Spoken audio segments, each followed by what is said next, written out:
Sakal Gunaarnavasya Vande Guru Sri Charanarabindam.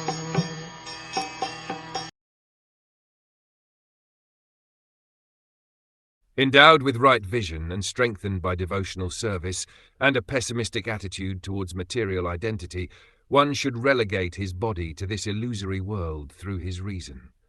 Thus one can be unconcerned with this material world.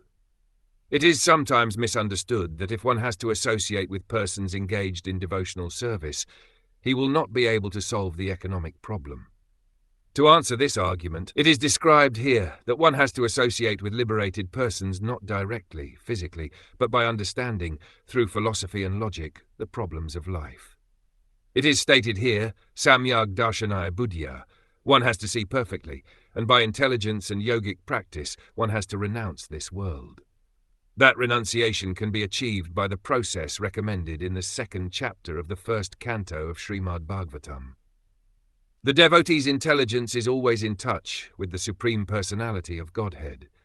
His attitude towards the material existence is one of detachment, for he knows perfectly well that this material world is a creation of illusory energy. Realizing himself to be part and parcel of the Supreme Soul, the devotee discharges his devotional service and is completely aloof from material action and reaction. Thus, at the end, he gives up his material body, or the material energy, and as pure soul he enters the kingdom of God.